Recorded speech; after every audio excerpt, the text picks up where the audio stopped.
picked her up and she wasn't breathing and she just stopped breathing and I don't know what the f*** is going on. I was just I seen flies coming out of her, like flies in her mouth. No, but why am I going to jail?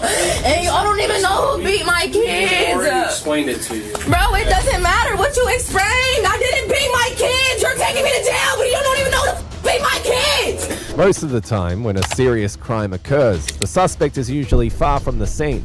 But sometimes, the person responsible is the first to arrive. Yo, I shot my son. Jesus Christ. I dropped the gun, that's what. Okay. Unfortunately, your son did not make it. Oh! Here are several cases when the killer is the first to arrive at the crime scene. Starting with the case of this mother who ended her son's life after a heated argument. I dropped the gun, that's what. Okay. And so I threw a glass, but it went over to his head. Yo, I shot my son. Jesus Christ. On the 19th of 2024, officers received a call regarding a heated argument between a 44-year-old woman named LaQuandra Williams and her 21-year-old son named Jed Hughes over a car. The argument had gotten so heated that the woman brandished a knife and a firearm. In response to the call, the officers arrived at the scene to de-escalate. Since it was a dispute between mother and son, the one thing the cops didn't expect was to find out that the argument had taken a tragic turn. All right, go ahead and step out. Okay. Get gloves. What is it? Okay. Thank you, sir. What's going on? Your hand? I can't. Okay, give us a second. Let's put some gloves on here and then we'll help you down the stairs here. We're literally not even on this precinct. Just showed up. We showed up from somewhere else in the city just to do a search on you. That's all. Oh my God. Because there's no other females here. Here, let me help you down. Stand up. Watch your head. Yep. 641 channel 2. Okay. On the north side, loaded 50 now east of Nothing on your chest or James, anything? Iowa, trailer tag, Frank Paul, 1143.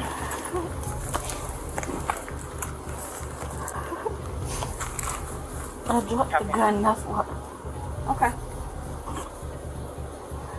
That's pants. I got on 2 pair of pants. You got pockets in these ones? Yeah. There's nothing in it. It's compression pants. I don't see a pocket, honey. It might be one. I don't know for sure. I got it. That's her actual 40? Yes. Yeah, she had a knife right there. I took that off of her right when I got her. Oh my God. And then You guys got like a small envelope or anything? I do. Yeah. So maybe put these in. Put them separate. Yeah. I would separate those.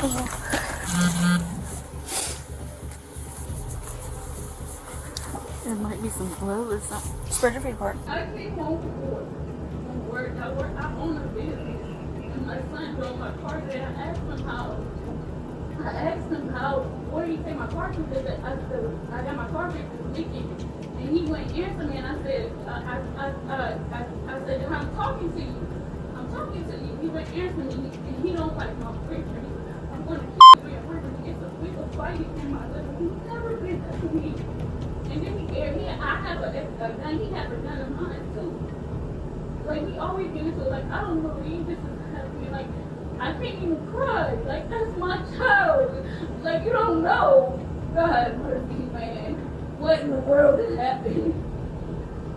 What in the world is happening? Oh God.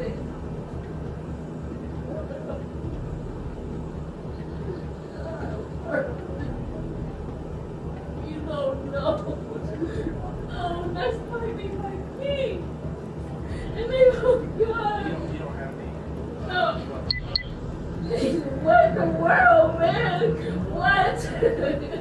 Her tears would change nothing now. She had let her anger take control during the argument, and she would have to face the consequences of her actions, no matter how painful they were. I raised them and took care of my kid, moved from Youngstown to here. And we've been going through that. That's your son? Yeah. He's 21. Can you tell me what happened? So I came home early in between my 2 clients, and Jai used my car, and I asked him where he took my car at, because he took my car to like the shop and left it there. And I said, well, did you leave? How long did you leave it there? And what did they do? My car's not riding away. I just got my car fixed. So he wouldn't answer me. So I walked back to the room and I went back into the living room where he was at, and he got up to like grab his stuff, and I said, I'm talking to you, answer me. And so I threw a glass, but it went over to his head like a candle, but it went over his head. It didn't touch him. And then he grabbed me up and threw me in the living room, which was something he never ever done. And we have had arguments, but he never ever put his hands on me ever. And I was trying to get him off of me. I was getting a knife because I know, like, he's stronger than I am, way stronger than I know. And out of impulse, like, I shouldn't have, a lot. It was a tussle in the kitchen. I went outside because he carried one of my other guns. I went outside and got a gun because I didn't want him to hurt me. But yeah, I'll take responsibility. That's my child. I don't want nothing to happen to any of my kids. Well, how did things go down outside? He started walking up to me. I didn't know if he had a gun on him or not. You know, like, that's the gun that I gave to him. So, cause where he worked at, but like, I didn't know. He kept walking up, and that's when I pointed it at him. But y'all, that's my son. He never ever had done that to me. You see in my house, like, threw me around, squeezing me up like I'm gonna kill you and your boyfriend. I don't even know why he was saying that he would kill me and my boyfriend. Like, that's not even my boyfriend. That's just somebody that comes over my house. Like, he never say that to me. Did you see a gun on him today? But I don't know. Did he threaten you with a gun? Did he say he was going to get his gun? I didn't see it at all. But did he never mentioned it? You just assumed because you gave him one a while back that he had it with him. He carried it with him everywhere he go. He leave it up. It shouldn't have went this far, y'all. But you didn't see it today. He never made mention of it today. I think he was. Okay. Her tear-filled eyes and trembling voice made her story seem convincing, but to the officers, the details didn't quite add up. So, we interviewed your other daughters there too. What At the scene. Yeah, they were there. Okay. And they said that the fight was over. You were upset because of the keys, or the car wasn't working right, or something like that, right? They were in their room when it first started. Right, they did say You that. can check our text messages. I had already you can text his text message. I had already texted him about the car already, and he said, "I'm not gonna do this with you." He said, "If you be on drama, I'm gonna leave." I just was asking him, like, "Why did you take my car over there and leave it there?" Cause like he repo cars for somebody. So he took your car and left it there to get fixed? No, he took my car over to the place where him and his friend, him and the pastor's son, he owned a car lot, and they was repoing the car early this morning. I don't have nothing to hide. I ain't lying. No, that's fine. So, when he came back out of the house, how long were you sitting outside? I don't know, maybe like 4 minutes or something like that. When he came out? Yeah, because I kept trying to tell them to throw my phone out and the keys so I can leave. But they're like, no, we're calling the police. We're calling the police. And I knew he was going to leave before the police got there because I was going to press charges on him. Because like, he never done that to me before. So why wouldn't they let you back in the house if they were calling the police? Because they knew my gun is outside. Okay. Yeah. Did you tell them you were going out to get it? They already knew I was going outside. Yeah. But did they know you were going to get the gun? No, I didn't say that. Yeah. I don't think so. But it was, I don't know. I don't. But I guess what I'm asking is if he was the aggressor, why did the girls lock you out and not let you back in? Because they know to separate us. They know to separate. Do you guys fight regularly? Yeah, yeah. You But do? he never put his hands on me before. But we get into it a whole lot. Verbally or physically? It's always verbally. It's never been physical. This is the first physical time. So, when you came out and you saw him walking out, did he have his bags with him? Did that make you mad or not? That he was leaving? I didn't even think, I didn't know. I don't even know. And I looked and I checked him. After it happened, I checked everything to see if he had a gun on me. He had his gun on me. I said, oh my God. I touched my, I helped wrap him up in the cold. I thought. So if you didn't see the gun, he didn't threaten you with a gun, why'd you pull the trigger? I mean, what were you thinking at that point? For a mother who had just lost her son so suddenly, LaQuandra seemed more focused on shifting the narrative, painting her son as the main instigator instead. He was gonna keep going at it, keep coming after me, keep going.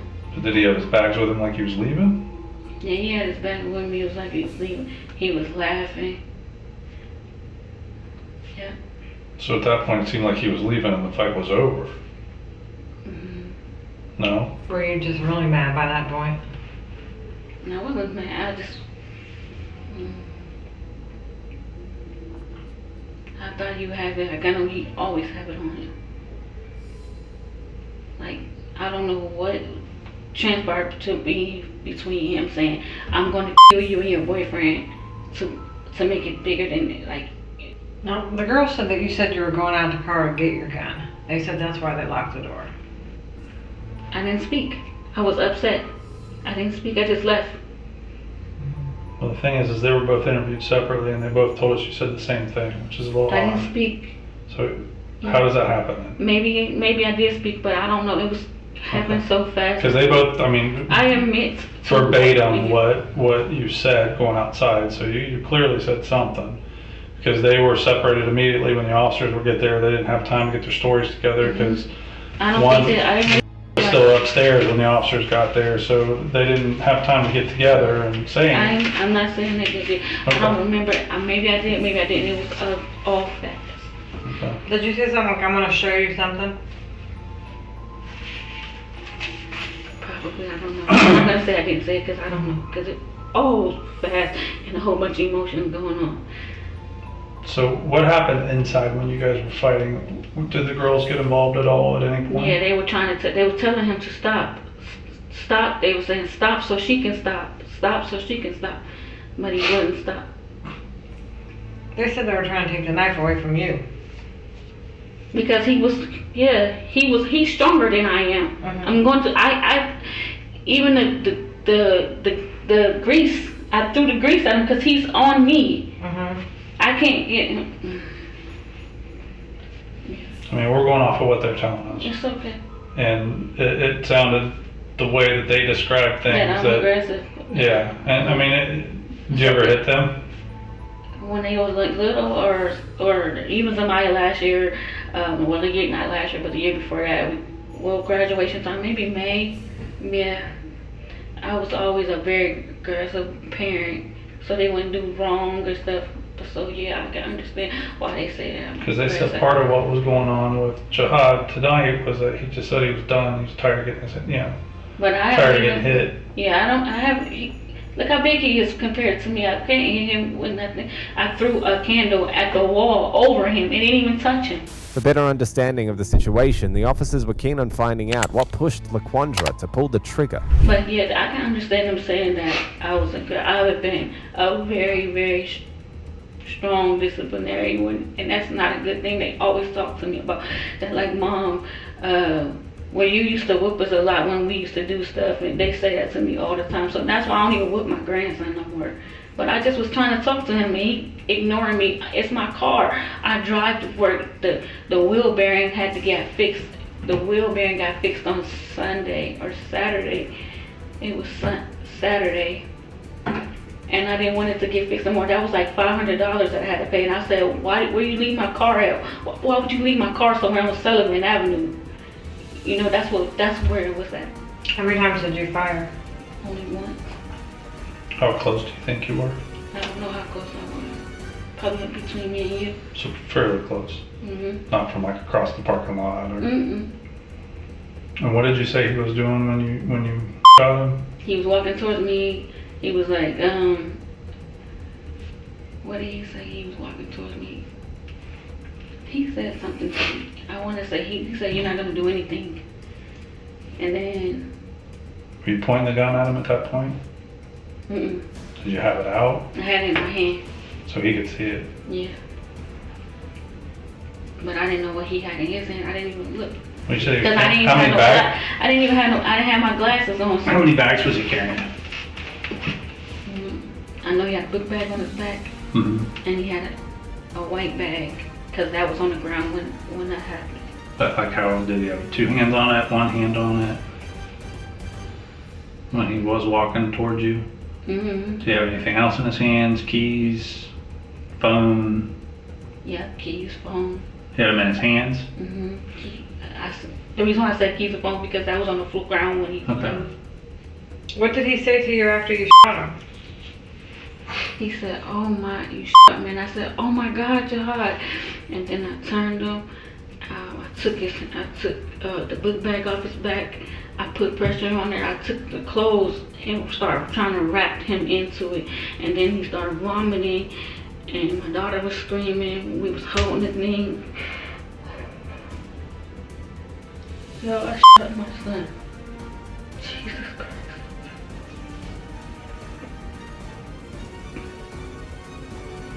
So, going back to the house real quick. When you grabbed the knife in the house, It didn't stop him. It didn't stop. but did he take the knife away from you, or? He was, they always trying to take, they So always trying. All 3 of them were? Mm. Okay. I was trying to take the knife away from you. But he was like, cause he had been choking me. He slammed me on the ground. Yeah, the girl said he slammed you, but it was to get the knife away from you. They said that he told them to back off so they didn't get hurt. So let me ask you a question, and if he had the gun, why would he let you come at him with a knife? In the God house? is a fighter. He not Okay. worried about no knife. Okay. But why would the girl say that you were the aggressor with the knife in the house and he was trying to get it away from you? I mean, and like I said, we interviewed them separately. They didn't have a I'm chance. not gonna switch it up. Yeah, they didn't I have a didn't chance want him to to talk be to hitting on them. me. I didn't want him to be choking me. I didn't want him to be slamming me. So that's why I got a knife. Cause he's Okay. big. Look how big he is compared to me. Look how muscle he is compared to me. They said you pulled the earphones out of his head. Did you do that? He had some kind of earphones in his head. Because he wasn't listening to you or paying attention to you. Even though she admitted it, eyewitnesses mentioned that Laquandra had said, "I'm going to show you something," seconds before going to retrieve her firearm. That statement made it clear that her pulling the trigger wasn't a split-second reaction, but a deliberate act. I grabbed him, but he grabbed me, and I grabbed him because, you know, like you coming at me, I'm gonna grab you. You're a man, you coming at me, I'm gonna grab you by your face to try to, you know, I can't tussle with you. Right. That's all. Well, they said that he was ignoring you with his ear pods in. That's and not true. You He snatched him out of his ear. They wasn't even there when it first started. Okay. Well, I'm just saying. It's okay. That's what they're telling us, so we can go on as what It's you know. okay. They didn't have a chance to get a story together. I didn't say they did. It's okay. They wasn't in their rooms when it Okay. first started, but it's okay. I will tell you, unfortunately, your son did not make it. Oh, I'm so sorry. what? They worked on him for at least close to an hour. But he didn't survive his injuries. Take me. You can take me. I don't deserve that. He didn't either. Yo.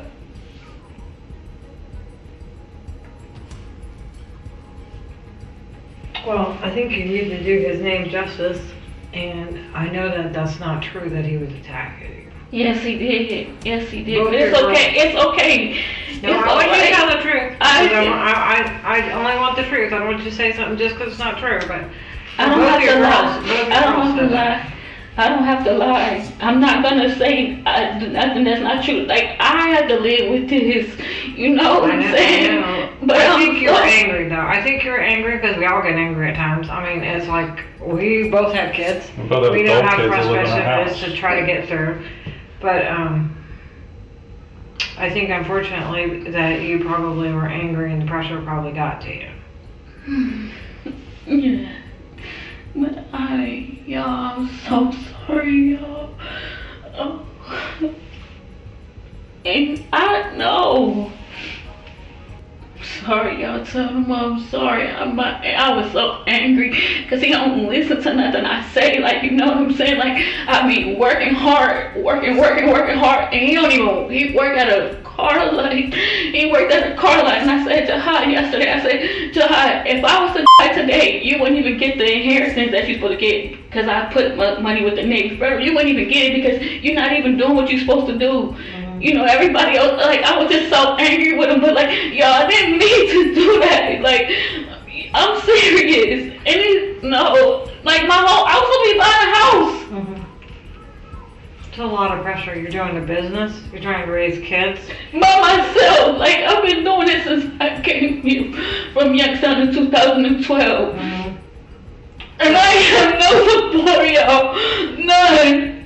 I go through stuff with them all the time. Like, yo, I'm so sorry. As sad as her story seemed, pouring out her frustrations on her son at the cost of his life wasn't something she would go scot-free from. No.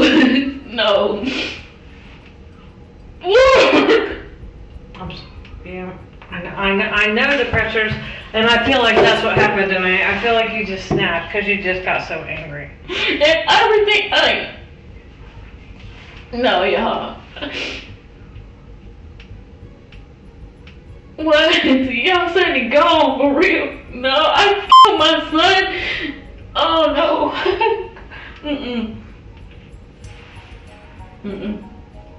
I'm not gonna believe it. And I kind of figured something was going on because when nobody talked to me while I was out there, I'm like, tell me what's going on. You know, are you sure that he passed away? Yeah, I'm sorry.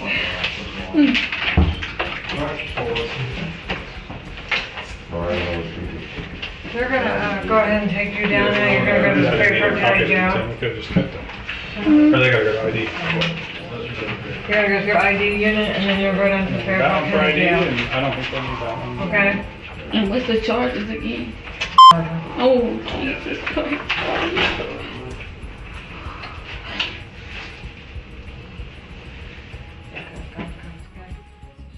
Laquandra was eventually charged with aggravated homicide and felonious assault. In the end, she was taken to court and sentenced to 18 years to life behind bars. If you thought that was insane, wait till you meet this woman who called the cops on herself after ending her dependent's life. He was like, babe, she's not breathing. So I told him to grab the baby, and I pushed him out the way, and I picked her up, and I was trying to scare her to see if she I seen flies come out of her, like flies in her mouth, and I looked at her, so I walked over there to touch her. You're taking me to jail, but you don't even know who the beat my kids! On September the 23rd, 2024, officers received a call from a desperate mother named Charity Dreyer, who reported that her child was in critical condition. But when the officers arrived, what they discovered was far worse. A tragedy already beyond saving.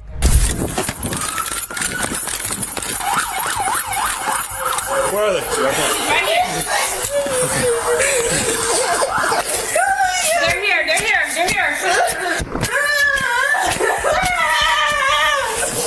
It's not the medics, it's the police. They're here.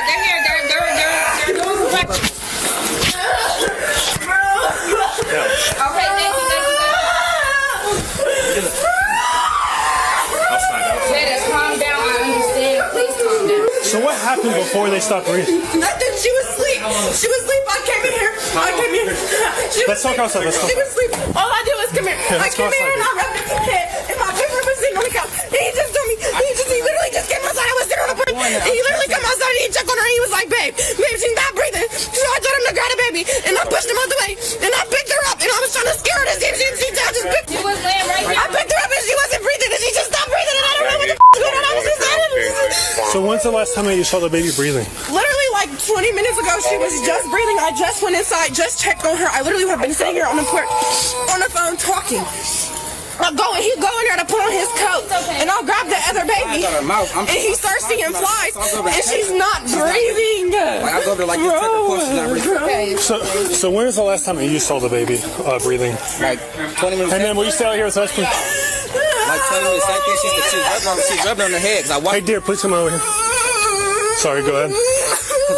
Same thing. Still like 20 minutes. She went over there. She was rubbing on her head. Then she got up, and after that, she walked away. Okay. She was breathing and everything just like 20 minutes ago, literally. She was just breathing. then So where were you before you found out the baby wasn't breathing? We was all sitting right on the porch. I literally just walked in and put this on my hat. So then you go inside, and what do you see? I seen flies coming out of like flies in her mouth, and I look at her, so I walk over there to touch her. I touch her like this, and I see she wasn't breathing. So she came in, and I'm like, she's not breathing. I'm like, I don't know if I'm tripping or not, but she's not breathing. The foam around her mouth, where did that come from? I just blew the snot in her mouth. Like she was trying to. I just blew it was snot out of her nose. Okay. When she was doing the compressions, I blew in her mouth and it just came out of her nose. And then what happened? Nothing. She's just like she's not breathing. And that's when you called us? She's not moving. She's not. We literally called her as soon as I picked her up and she didn't wake up. Normally I know my child. She's gonna wake up and she's gonna pop her head up and look at me. I'm her mom. So when I grabbed her and she Hey sir, we can't have anybody inside the house. When I grabbed her and she didn't. ID in, please. Yeah, do you guys have your IDs with you? No, I don't. What's your social? I promise we're going to try our best, and we're going to try our best to make sure the baby. Yes, sir. All right, go ahead. Hey guys, can you step that way? Is there anybody else inside the house? It turned out the condition of the woman's home was horrific, a major factor in the girl's tragic state. However, to the officer's shock, the mother seemed to be oblivious about the dirt and waste around her. Everybody that's here right now just she was just fine. She's been fine all day. She's been fine all day. Is there stuff you have to get for the baby in the house? And I just want to get a car seat right there, put her in the car seat. It's right there by the door. The one that's standing up tall. Right here. Yes, sir. Appreciate you. Bro, she's still not breathing. Nothing was wrong with her. She was just fine. How old is she? She's 8 months. And she was laying in here on the couch? Yes. When you found her, what position was she in? And she was laying on her stomach. That's how she always sleeps. And no, nothing unusual with the baby. No. Everything was fine, normal. Everything's been fine. Was there any blankets on the couch that were moved or anything like that? One blanket, but it wasn't. It was only one blanket. Literally, she ran out here. I gave them the baby to her real quick so I could smoke it like them out. They ran back out here, like they went in the house, came right back out. She said, she's not breathing, she's not breathing. So I told her to run back in the house, lay her down, and I started giving her chest compressions. And I was having her blow her breath. Your stepdad? So your boyfriend? Yeah. And your sister or your sister? I live here. Okay. Does everyone live here? Yeah. Okay. Let's get people to the station. Let's get a statement from them. And once we get statements from them, we can probably cut them loose or whatever. But I need for it to be recorded and everything. Yeah. Okay. And see, I can hang out with her until we figure out what's going on. Okay, so I'll just take them. Transport. I'll take you to the hospital. Okay. So me and you, let's go down to our police station so then we can do like a formal interview. I'm just going to write down literally everything that we talk about in notes. And then if you would be willing to, if you could please write down a statement about what you know. You guys called us. Was it you that called us? Yeah, my girlfriend did. Okay. Wait, was it? No, it was my sister. My sister. I'm sorry. It was my sister. My big, the one I was sitting there. That was standing there. Yeah. So now that's my sister. She called. Okay. So she called us at 6:39. What time did? So you discovered the baby first, right? I was sitting on the porch for a minute. I was smoking my mouth, and I got chilly a little bit. So I'm like, I'm about to go in the house. I'm cold. I'm about to go in the house and get a jacket. So I go in the house, grab my coat, and grab my little hat. So I look at the baby. Right, I see the flies coming out of her mouth. So when I look at that, I used to go over there, I touch her, I walk over to her, I touch her, I see she wasn't breathing. So I'm like, she's not breathing, I'm not tripping. So I walk to my girl, I'm like, she's not breathing, I'm not tripping, she's not breathing. So she give me my niece, she like, here, take your niece. She walk over to the baby, she pick her up, when she pick her up, her head was like just leaning back, like, and it was like snot coming out of her nose. I don't know if it's coming out of her mouth or her nose. So she went outside to tell my sister told her to bring the baby back in, to run the baby in the house, set her on the couch. So my sister sat on the couch, she trying to do the, I don't know, is it CPR? Because she used to work, she worked at the hospital, so she trying to get her back together. So as she doing that, my sister told my girlfriend to get the, put her, my head's everywhere. Yeah. Put her mouth to her mouth to try to get her back. Even though Charity claimed earlier that her baby was in good condition, officers found her weak and unfed, and her small body showed clear signs of malnutrition and neglect. So as she doing that, she trying to breathe into her mouth. That's when the stuff started coming out of her, I don't know if it came out of her nose or her mouth, but stuff started coming out. So that's when she called y'all. And that's when y'all came and tried to get her back. And but before then, like 20 minutes before then, she was like literally just breathing. Like my girlfriend walked over there, rubbed her head, sat over there by her and everything. And then she ended up walking away. And you said that was about 20 minutes before? So everything was fine. Like she was literally breathing, all that. Like normally, like nothing was wrong, none of that. She was asleep on her stomach with her cover and all that. Like, nothing bad. Like, it's a normal day. And you physically saw the baby 20 minutes Yes, sir. before this happened? Yes, sir. Okay. And I instantly, when I seen the flies coming out of her mouth, I'm like, something, because there's flies coming out of her mouth. Like, ain't no, why is the flies coming out of her mouth? So when I instantly go over there, I check her pulse. And she wasn't breathing. That's how I found out when my papa passed away. I checked his pulse too, and that's how I figured out he was going. So I instantly checked her pulse. And I see she wasn't breathing. How many flies would you say came out of her mouth? Like, it was like 2 of them. And I'm just a stepfather. I understand. I just look at them as my real kids. I do look at them as my real kids because I got a daughter, but I can't see my daughter right now. So I'm sorry to hear that. How long were you outside before? I was outside for 15 minutes before I ended up coming outside. I smoked this halfway, and I'm like, I'm getting chilly. I'm going in the house to grab my coat. That's when I went in there and I seen the flies coming out of her mouth. As I was grabbing my coat and I look over at her, I seen the flies coming out of her mouth. That's when I walked over and checked her pulse. She wasn't breathing. Okay. I didn't see that because my sister, when she picked up, her body was purple. I didn't see that until I looked, tested her. And I said until I tested her pulse and they looked her up. That's when I seen her eye, like her eyelid was like purple and like it was like veins, like red veins. Like, I don't know what it was like. It was her veins like poking out like her eyebrows. And the baby was laying on that blanket? Yes, sir. Okay. Was the baby laying face up or face down? She was on her stomach, like she was like this. Like that's how she uses So the she room. was She lay like that every on her time. stomach? On her stomach like this. Was she facing the room or facing the back of the couch? Her back of the couch, but her face like wasn't on it or nothing like that. She was off of it. She was laying like this. Yeah. Like sleep. Normal day, like she always sleep, literally. And she would sleep like this, just knocked out, literally, like a usual day. And the cover was wrapped up, like not wrapped up on her face, but it wrapped like from like right here. Like cocooned around her body? Yeah. And this may be irrelevant, but I'm trying to cover every question I possibly could. Is that the same Black and Mild that you were smoking from the time you last saw the baby to the time that you discovered the baby no breathing? Who was all in the house when the baby was breathing? Me, my girlfriend, her other daughter, and my niece and nephew. The daughter is the other infant? The other one. Mhm. Okay, so girlfriend, daughter, yourself, obviously. And my niece and nephew, and then the other baby, the little baby. Okay, and they weren't there when I got there, right? Because so they Wait, you went. talking about when you first came? Yes. They in the house, like there? No. When? Oh, I'm sorry. Were they there when you discovered the baby not breathing? Were they Yes. still like outside, Yes. or were they inside? They was outside. By everyone? Yes. My girlfriend's right there by the door. I was the only one in the house when I walked up by her. I was the only one in the house walking in to get my jacket and stuff. The sight of flies crawling out of her mouth made one thing horrifically clear. The baby's living conditions were dreadful. Now the officers knew that Charity would have to answer for raising her child in such an awful environment. Did you see the baby? Yeah, I was the first one there. Yeah. So, yeah, I tried to do CPR. So. Okay. Just know, with our support team and everything, sometime it may hit a little bit later. If you just need to talk it out. I can't counsel or anything, but if you just need to, even if you need to crash with it. And Yeah, I appreciate that. I cry as a man too, so if you need to, I get it. Yeah, I appreciate it. We still have work to do, and we're going to do it. We're going to follow up on everything We're following up on everything. Everything that came out of your mouth, we are following up on. So I have to go to jail. You do. And I didn't even do nothing. I didn't do nothing. My dog, like I didn't do nothing. I'm telling you everything. I didn't do nothing.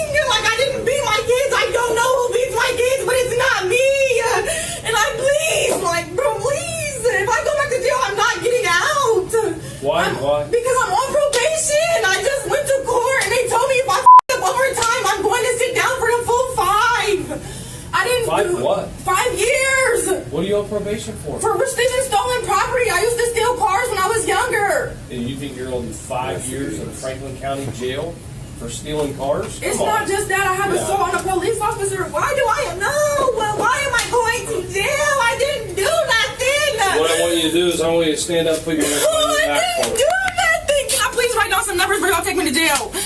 Like, I need numbers. I don't have no numbers on my phone. I don't have no numbers on my phone to be able to call anybody. Well, get the number. Tell us what numbers you want to. Bro, why am I going to jail? I didn't do anything. Bro, I didn't do. Why do I have to go to jail and y'all don't even know who beat my kids? Why do I have to be the one to go to jail and I didn't do nothing? Bro! Let's go. We're not. One more number. Come on. I didn't do nothing. I mean, we're giving you the benefit of the doubt. That's your dad's number? Yeah. Yeah, that's a 513 number. We're going to call your property. Do you want to button up your pants first? You said you have all the messages on there from you and Abigail, right? Most of them. Probably not all of them, no. But is there anything in here that's going to help us? Prove that I didn't beat my kids, and y'all taking me to jail right now, and I didn't do nothing. Like, why am I going to jail and I didn't do nothing? Charity. Charity. You want to give me the passcode so we can get the messages out of here. If this helps you, we need the passcode. How do you Am I going to get my phone back? I'm legal. Yes, when we're done with it, which will take a couple days, when you get out... I don't even know if I'm going to get out. You'll get out. It's Franklin County. You have anything else on you? No, but why am I going to jail? And I don't even know who beat my kids. I already explained it to you. Bro, it doesn't matter what you explained. I didn't beat my kids. Unfortunately, the baby didn't make it. However, the hospital report revealed that there were signs of maltreatment on the toddler, including the baby's sister. You're taking me to jail, but you don't even know who the beat my kids. Okay, we're going to go out this way, Charity. Can you grab that piece of paper? I need them numbers, we will. bro. We will. We will. Oh, Tyrone, I love you. I'll walk straight out the door. I didn't do nothing. Y'all are taking me to jail, but y'all don't even know who took my kids. Y'all don't even know who beat my kids, but y'all are taking me to jail. Like, I didn't do nothing. You also have traffic warrants, huh?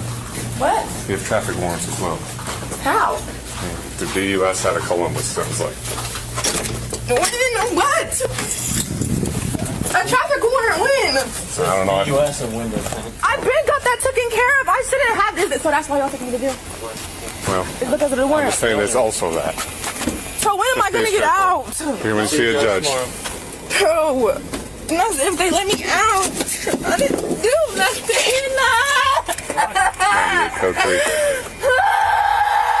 Charity was eventually taken to court, where she pleaded guilty to involuntary homicide, endangering dependents, and felonious assault. Ultimately, she was sentenced to 15 to 20 years in prison. The next case takes us to the UK, where a man assaulted a thief till he lost his life. There was somebody in the drive-through car doors. Yeah. And I had a knife in my hand, and then he ran at me. Okay. Right. And then he held himself there. Oh, Mate, come listen, on. listen. Mate, just hold on a minute. Okay, let me finish and let me explain things. On June the 20th, 2021 at around 4 a.m, officers were dispatched to a neighborhood in Suffolk in response to a reported homicide. When they arrived, they encountered a vigilante who claimed that he had witnessed the victim attempting to steal cars before he was attacked. Just before 1 o'clock, Yeah. the camera alarm went off. Okay.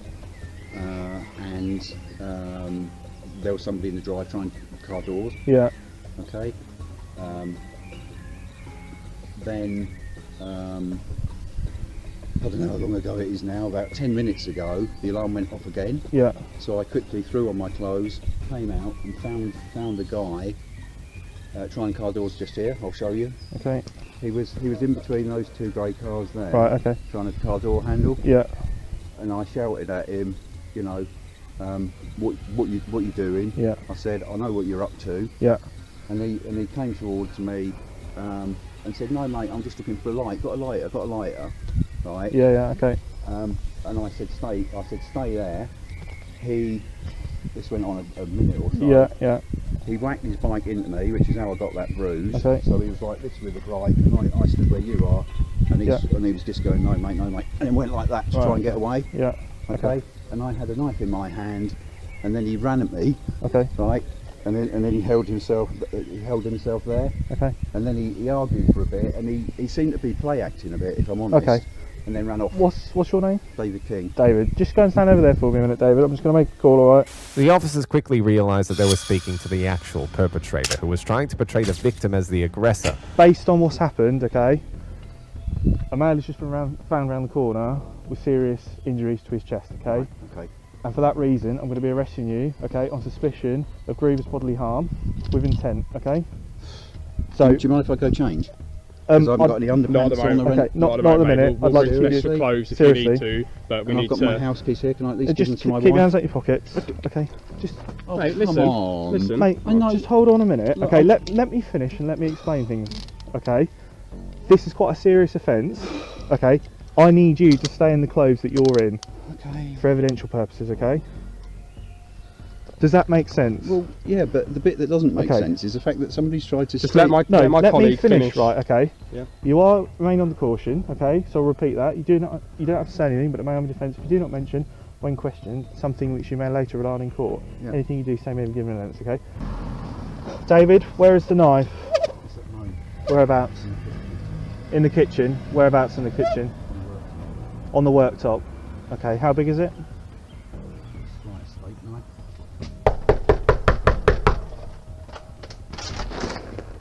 Hello mate, you alright?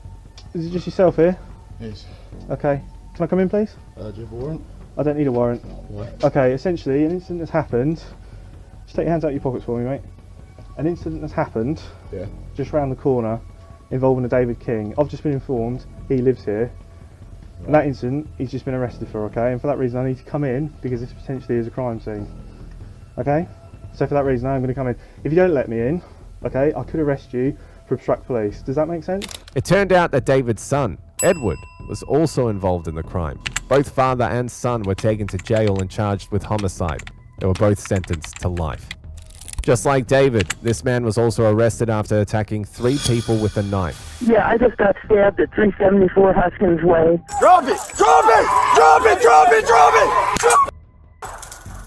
Drop the knife! Drop it! Drop it! Drop it! Drop the knife! On the 25th of June 2024, officers received multiple calls about a man named Benjamin Kelch who was actively stabbing people. The officers immediately responded to the scene, only to find out that the situation was worse than they had thought. Yeah, I just got stabbed at 374 Hoskins Way in Columbus, Ohio. Who stabbed you? The man who was here. What's his name? His name's Ben Kelch. Well, I've been stabbed and I'm bleeding really bad. I'm outside now. I just got outside. I'm bleeding everywhere. Where's he at? He's in the kitchen. He's stabbing himself. What the f*** Drop it! Drop it! Drop it! Drop it! Drop it! Drop the knife! Drop it! Drop it! Drop it! Drop the knife! Drop it! Drop the knife! Drop it! Roll over! Roll over! Roll over! Shots fired, 74 Hoskins Way, 43 Brown. Give me a go. You okay? Wait till we get the cuts on. You good? Okay, go ahead and send me Hey, Lieutenant. He goes next. He's got a bullet and a stab wound. Okay. They're taking her next because she was spurting. Anybody have a car long started on the Who's that? 152? Yes, 152. Hey, 152. Hey, she had spurting blood out of her. They're going with her? That's why I told him to take her. The old man's the worst. This guy here? He's next. She's fourth. In the end, the victims were taken to a hospital and treated. Benjamin was also taken to a local hospital, but he was guarded. Benjamin's case was crazy, but not as crazy as this babysitter who was facing 100 years in prison after bringing a sad fate to a baby. He told me that his girlfriend put the baby down to sleep, and then when they went upstairs, he was kind of choking and not really sure exactly what's going on. And then that's when I noticed that she wasn't breathing at all. On the 26th of June 2024, officers received a call from a man who reported that a baby in the care of a babysitter was unresponsive. At first, it seems like a straightforward case, but soon the officers discovered that it was far more complex than they ever imagined. Tazewell 911, what's the address of your emergency? 1200 Avenue. Tell me exactly what happened. So my girlfriend is watching a toddler. We put her up for a nap. She is not breathing. Are you with her now? Yes, I am. Is she awake? She is not. Is she breathing? Out. She is not. She's turning purple. All right, I'm sending the paramedics to help you now. Stay on the line. All right, thank you. Are you right by the baby now? Yes, I am. Listen carefully. I want you to lay the baby flat on her back on the floor and remove anything from under her head. And then kneel next to the baby and look in the mouth for food or vomit. Let me know when you've got that done. Look for food or vomit? Yes. Kneel next to the baby and look in the mouth for food or vomit. Is there anything in the mouth? Hold on, I'm looking. I do not see anything, sir. I'm sorry, what? Are you there? Yeah, I do not feel it. I don't hear anything. I think it looks like there's vomit on her shirt. Listen carefully, and I'll tell you how to do chest compressions. I want you to make sure the baby is flat on her back on the floor. I want the chest to come all the way up between pumps. Count out loud so I can count with you, okay? Here.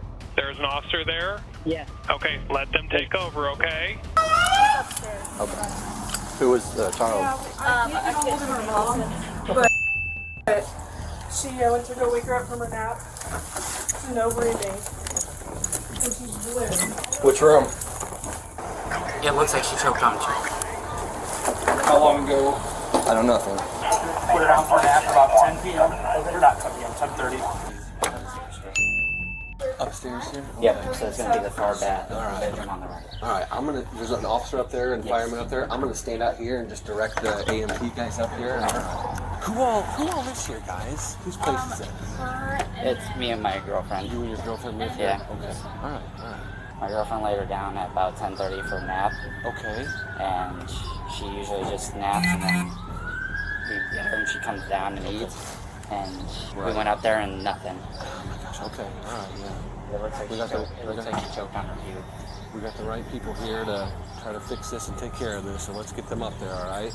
I don't know. I'm not up there. I'm scared. I'm shaking really bad. Tyler, I'm gonna have you come out here with this officer here and just kind of tell him what you were telling me to the left and upstairs. He told me that his girlfriend put the baby down to sleep, and then when they went upstairs, he was kind of choking and not really sure exactly what's going on, so I'm just directing people upstairs. Keep talking what you're doing, let them do their work, but these officers will probably just kind of talk and get this, do their part of it, and let the medical people take care of that, okay? Who's this baby right here? That's my baby. That's your baby, okay. Yeah. I just put her up to take a nap. Okay. All right. Who are you talking to? Her mom. Yeah, yep. You go ahead and do what you gotta do. I put her up Yep. there about 10:30, Yeah. and she fell asleep about 11. It seemed like the baby had simply choked on something, hence the awful outcome.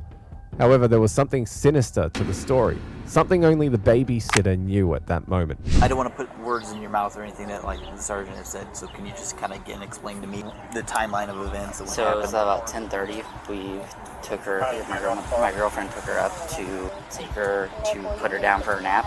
Okay. She took her down to a nap in my son's room.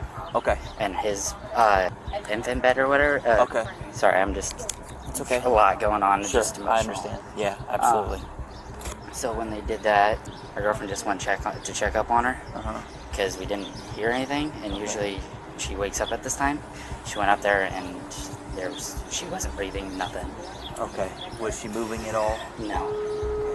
Is this also your daughter too? No. Okay. And then and this is your girlfriend? Yes. Okay. So guys, she has a history of colic since she was newborn, had an episode of vomiting yesterday and several bouts of diarrhea lately. Nothing abnormal in that, just vomited the one time after eating. She is up to date on all immunizations and medications. You guys are babysitting. My Yes. Yes. What's mom's name? I do not know. Is this her? Yeah. Yes. Oh my gosh, I'm shaking so bad. Hi. Now, right now, the medical personnel are upstairs working. We're going to keep you out here. We don't know exactly what's going on. That's awesome for coming here. But it was actually one of the paramedics that was getting the information from you through her. So, yeah, we'll stay here and we're gonna get. I'm gonna call my fiance. Yep, I think that's a good idea. Yep. Do they know anything right now? Is she breathing? I don't know. Nope. I got here and I sent the superheroes upstairs to do what they got to do, and I just kind of stayed down here to keep this part going here. All over her. Okay. Had her lunch in the microwave. Okay, they're coming out right now. They're coming. Yep. So let's stay they're here. coming out and right now? Yep. They're gonna come out and they're gonna get her to the ambulance. We'll figure out a way to get you there because I don't want you driving in this state. I'm not sure if you ride to the ambulance This is a company vehicle. or maybe I can drive you. Maybe you think I can should ride drive. with me. Yeah. Maybe I can drive you to get you to the hospital. That's probably the best idea. Do you want to come sit in my squad car where it's air conditioned and just No, I relax need it? to see her. Okay. Yeah. I need No. to see her. I think that makes sense. Yep, I think that's good. I was just thinking if you wanted to, I was offering that as an option. See her? Yep. She's standing right here, wants to see everything. We're at the end of the sidewalk. Just hey, I just wanna alert you. She's gonna have probably a lot of things on her. A lot of stuff going on, so I want you to get to see her and watch. But we've got to let them do what they can to save her life. And I know I'm just letting you know it already is alarming and distressing and everything. But yeah. Oh my. Yeah. Who found little one up in the? It wasn't her. She I had wasn't nothing to do here. I with just the came from babysitter. work. Caleb's on it. Oh, okay. Kenna. Well, medics just want to know, like, she talked to her. Kenna's. Positioning and everything. Right, we're gonna go into the living room, past the door, and let him open it for us. Oops, sorry.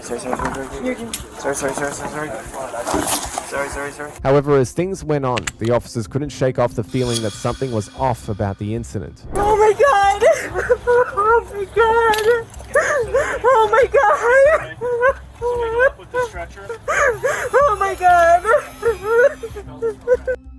Let's go sit in my car. Yeah. Let's call her to the hospital, right? I got you. Oh my god! We're just gonna sit in my car. Oh god! I got you. Go to St. Francis. Yeah. Oh my god! Are they able to get anything? Crib looks clean. Butler did really good. He took his camera. Babysitters. Yeah, took a real good video of the crib before he touched anything. Baby was found face down. Been sleeping like roughly 2 hours. Oh my god! I'm sorry, do you need me to hang up on you? Okay, I'm sorry. I'm trying to keep it together, but I can't. Go to St. Francis, OSF. Oh my god. Oh my god. Dude, no, like everything looks pretty clean. It looks like a nice kid's bedroom. Like there were some blankets in there. I wonder if it was like rolled open on his stomach. He just wasn't strong enough to roll back over and smother it in the blankets. So they're gonna take back to an emergency room, obviously. So you can either wait in the lobby, wait outside, talk to people. I'm gonna get another officer here to kind of facilitate, so you are, kept up to speed on exactly what's going on and what's happening. But we want to give them the ability to do what they've got to do here. So the babysitter is hysterical. She said she has laid the kid down at 10 something, came up at like 12:45 and the child was blue. Babysitter's boyfriend is super calm. There's some things that are just kind of up in the air right now. Mother was not here. The child was in the care of a babysitter. That babysitter and boyfriend are on the way to the PD now. Palmer's going down there for initials. Child was on his stomach. When I got there, the dude had him on his back doing CPR, and then I took over as soon as I got up there. I don't know how he was sleeping. This was all in the bedroom. But yeah, I mean, blue tongue, blue lips, blue skin, nothing. Was it cold? No, still warm. Tragically, the baby passed 30 minutes after arrival at the hospital. However, as the officers interrogated the couple babysitting, they noticed an unusual calmness that started to raise a lot of questions. Hello? Yeah.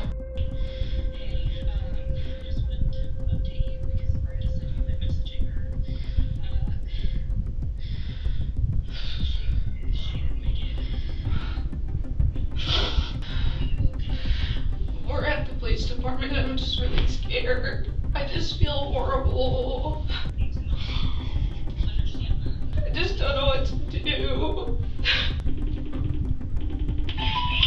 She didn't make it. She didn't make it. No, Kenna. Did they say what caused it? No. Now what?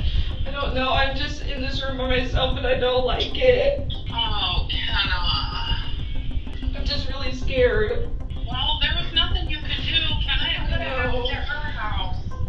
You need to stay on the phone with me until somebody comes in. Alright.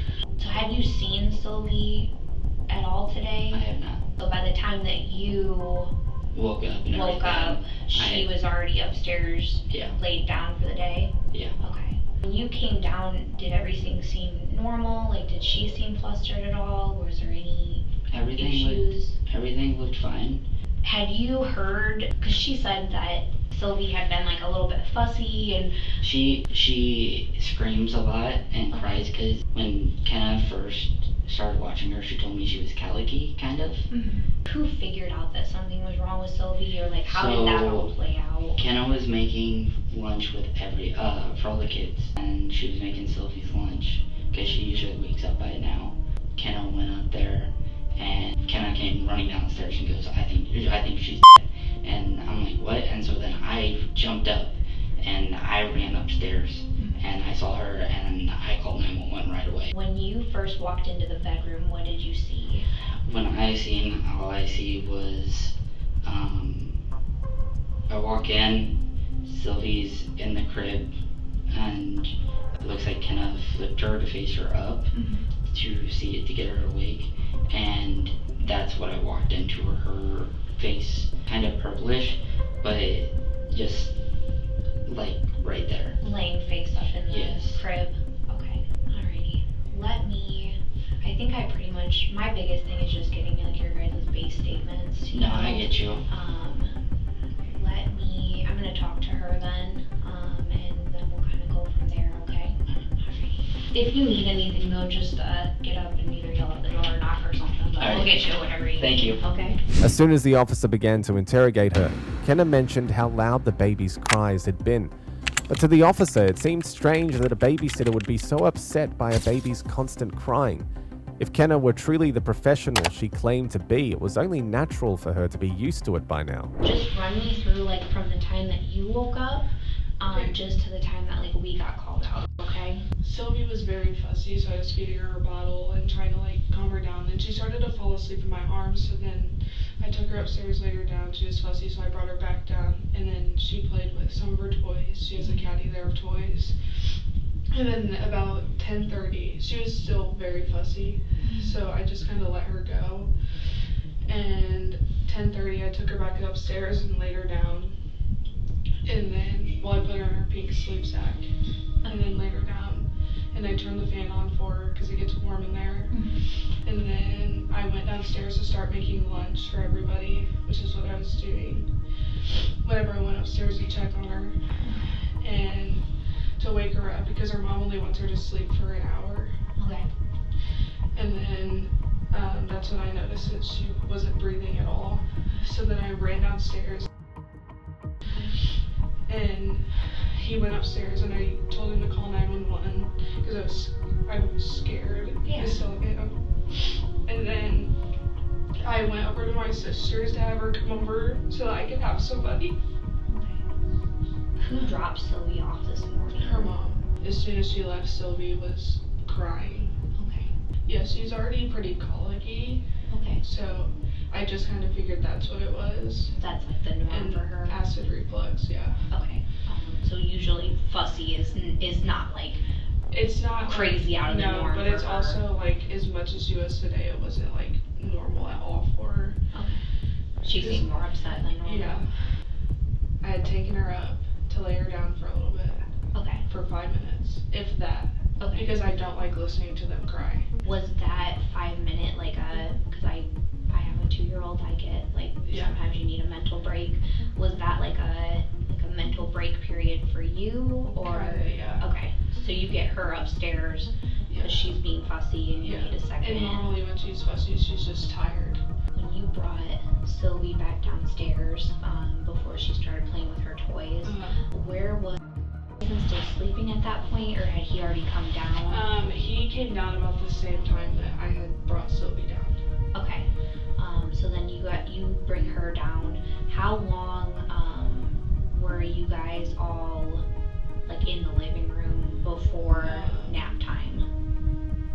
We were in there from like 9:45 to 10:30 whenever I laid her down. Okay. When you brought Sylvie down the first time, yeah, that was around the same time I was getting up for the day. Yeah. You said that you had at one point come upstairs and that you had to pump. However, the officer soon noticed that there were some inconsistencies in her story and what her boyfriend had explained earlier. No, she was still down there with him. Okay. Yeah. Alrighty. I don't understand, I guess, after talking to both of you. He said he was sleeping like the entire time. Yeah, he was, and then came down at 9:30. Yeah, but he said like he hadn't even seen Sylvie today. He was down there with her. Do you know why he would make it sound like he didn't watch her at all and had no contact with her this morning? Maybe it's because he was on his Xbox. I don't know. Okay. Yeah, because he said like because I was like, you didn't even see her today? Yeah. And he was like, no, I didn't even see her. And so that makes me like, concerned. Do you guys do like baby monitors at all or anything like that? There's one in there, but we haven't used it. Okay. let me run and ask him then about just that one thing. Alright, I'll be right back. I think I pretty much have it, like, initial timeline and everything plotted out. There was, like, just with talking to her, like, trying to make sure that I understand where everybody was at all points in time. She said that Sylvie was just playing with her toys by herself. The boys were on Xbox and stuff, and so she just left you down there with them while she went up to... Okay. Why... I don't understand why she would... I have no idea. Okay. And so you come down, and then she went up to shower and pump? Yes. Okay. And you would have had all the kids then, because she's not going to take the kids up there to pump. Never saw Sylvie today. That's not, you're not being fully honest with me then. I am. No, because she's not going to take the kids upstairs with her to pump. I never saw Sylvie this morning. I don't understand why she would say that you were watching them when you weren't. Like, there's just no reason for her to misinterpret that or to have that wrong. I never had. And I swear on my grandfather's grave that is dead right now. That was a Tazewell County Sheriff. I swear to God. I want you to understand that if anything did happen, there is you made a mistake by not being fully transparent and honest with me. Yes. It makes it look like you're hiding stuff from me. I swear. If you were watching her and like an accident happened or something like that, I don't want you to just completely... I can see how you would want to distance yourself from... The situation came to a standstill, with each side telling a different story. What the officers didn't know was that Kenna had texted her boyfriend to lie as soon as she left the office, but he refused, unknowingly saving himself from far greater trouble. She texted me and told me what she said. Okay, can I see that text? Yes, you can. No, not at this point. Okay. I've been doing these cases for a while. Yes. The cases where people are communicating on, like... social media and text and all that. No, that's not what I was going to say. When people are trying to get their story straight, that's when they have something to hide. I'm not going to play games. I understand. And I'm only going to give you limited amount of time where it looks like you guys are trying to cover your butts. Okay. Or where you're actually just going to be open and honest with me. Just based on the context of the text message, it looks like she accused you of doing something. What did she think you were lying about? She wanted me to tell you that I had Sylvie, because she said in the text, it said, I told her that you had Sylvie for like 10 minutes while I pumped from what you said, and I told her, I said, I'm not lying. I'm not covering you. You had her. I'm not. I didn't see her until I went up and got her out of the crib and called 911. Right there. Oh, Alright, here. Yes. So why is it that at 2:30 you felt the need to text her that there's no do not even start to pretend like you're surprised. I promise. I swear. Okay. Before we even start going down this road, if there was like a text message that's deleted or anything like that, we'll be able to recover that. So don't you worry. Okay. But you're lying. I can tell just based off of your reaction to that. I promise. I did not see her today. She texted me. Okay. And it's deleted, obviously. Is this through Facebook or is this That's through text message. Through text message. Yeah. Okay. If it... Will you go take her phone? Tell her as evidence. We're gonna need your phone. Yeah, no problem. I just don't like being alone in here. No, you're okay. So this is gonna be evidence, just so you know. That's why we're taking your phone, just so you're aware. And my body camera's on. Due to the boyfriend insisting that Kenna had texted him in an attempt to change the narrative, the officer had to re-interview Kenna, only to find more suspicions in Kenna. Some of my coworkers were watching the interviews just like while I'm talking to you guys, and noticed that you guys were like texting back and forth and stuff. And so I asked him about, what you guys were talking about. showed me basically the text thread, and there were 2 messages in there that it had said like wifey unsent or like my wife unsent. Yeah, it was me asking him if he was okay. Okay. Like you had sent a message and then he said like, oh well, I told them that I wasn't with her, I didn't see her at all. And then you sent another message to him. What were those saying? Just that she was down there with him. Because I told him that what I was telling you. Okay. What made you unsend that message? I was just scared. Okay. Because I didn't know if I was supposed to even be texting him or not. I definitely have a lot of concern when people are like when I meet with a couple and they're like discussing like I'm telling the police this, like what are you telling the police? Like it looks like you guys are trying to like get your story straight.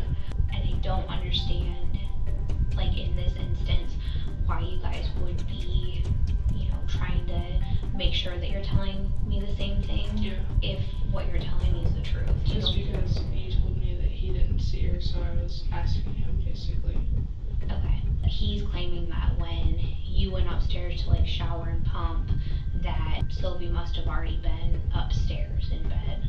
No, because I had put her behind him, so maybe he didn't notice. Okay. I don't know, because whenever he's on his game, he's just zoned out. Okay. Which sometimes it scares me to even put the kids down there, but 99.9% of the times we're able to like recover those kind of messages. So it'll show me whether or not that's what you sent him. Right. If either one of you guys made a mistake and an accident happened in the home, it'll come out eventually. And it's just not a good way to go about those kind of situations. So. Yeah. Well, I will say though that I did swallow her with a blanket, but there was nothing over her face, nothing. I am not trying to say like that it would be a like positional or like this a swaddling kind of a thing. I more so get concerned like did somebody get overwhelmed with her and drop her, or did somebody, you know, and that's more so what I'm looking at. I just didn't want you to misinterpret like when I'm saying somebody. I know that my mom's friend's son passed away from swaddling too, but I was just scared to say that because I didn't want swaddling to be like. The couple was initially released, though their phones were kept by officers as evidence. 2 days later, an autopsy revealed signs of mistreatment. It appeared something had been pressed against the baby's mouth and nose. However, when deleted messages were recovered, it became clear that Kenna had been instructing her boyfriend on what to say. After more tests, it was revealed that the toddler had passed from asphyxiation. Weeks later, Kenna was brought back in for questioning and eventually admitted to placing a small blanket over the child's face until it stopped moving, overwhelmed by the baby's constant crying that had left her frustrated. With that, the officers knew that there was no way they would let Kenna go. Okay. So at this point, you're under arrest. Go ahead, I'm gonna have you turn around, okay? Can I just go tell my mom? Can I talk to her? We will let her know. I'd rather not have you in handcuffs in front of your kid, even with him being a baby. Okay, do you know how long I'll be there? You'll see a judge and then he'll have to decide as far as like releasing you, okay? I'm just scared. I understand. You'll have to see a judge. Will that be today? No. I can't tell you exactly. I'm not sure when the next hearing will be. I just wanted to give them a kid. I don't think that that's the last thing you're gonna want to be. In the end, Kenna remained in jail awaiting trial. The next case takes us to Las Vegas, where a simple welfare check led to the discovery of a 68-year-old corpse. I understand that I'm here to do a welfare check on the occupant of this residence. They haven't heard from her since the 22nd. We got a whiff. There's something in there. On November the 6th, 2024, officers of the Las Vegas Police Department received a call reporting that a 68-year-old woman, later identified as Monique Gilbertson, had been missing for 3 days, and no one had seen or heard from her since. They rushed over to her residence, but not without a locksmith. But just as the locks clicked open, they were met with a sight they least expected. Yeah, there's a bird.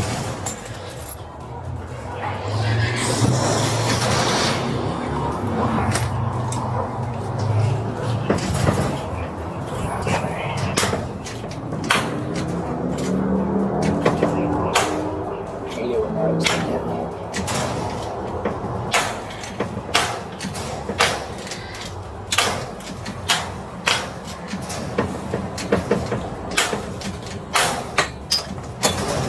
locked it, you. What? The bottom one. That's a small one.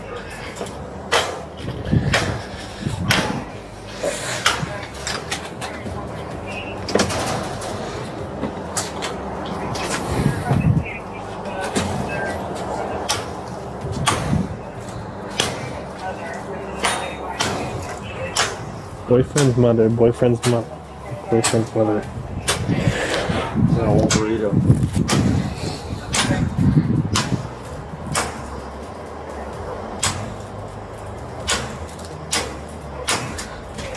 God damn. Jesus. I'm so sorry. I was like, I just got a shower.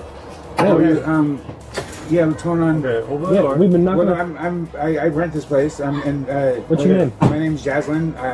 Where's Monique at? Monique is I'm house sitting right now. She left town for a while. Where is she? No, she didn't. Where is she? No, she really did. I swear. Yeah, where is she?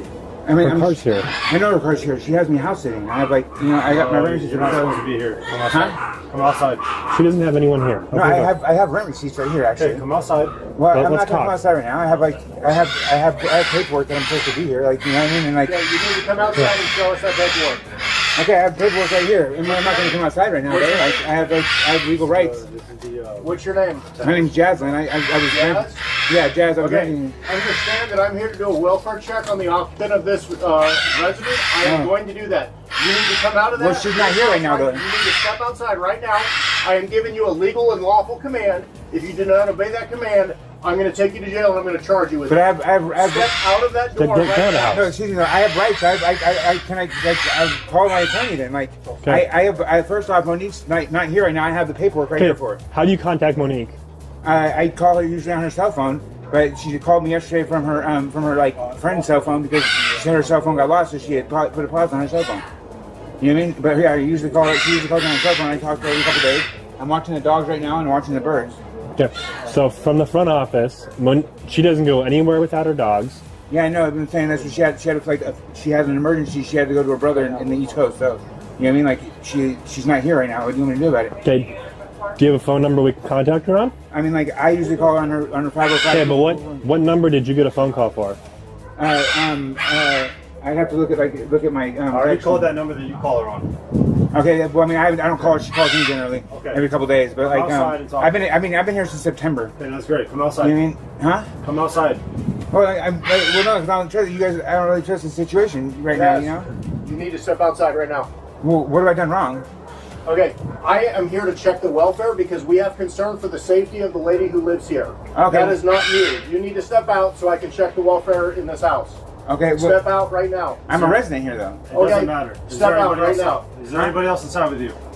Yeah, like my wife is here as well. Okay, you and her need to step out. Okay, but like, what are we doing wrong? You're not doing anything wrong other than you are not obeying lawful commands from police officers listen. to step outside. Listen, we're just trying to get in touch with Monique because we came here to check her safety because no one's heard from her.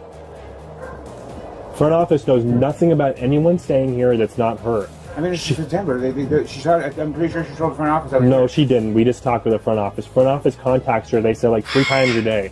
And she's always in contact with the front office. She never mentioned anyone else being here. Okay?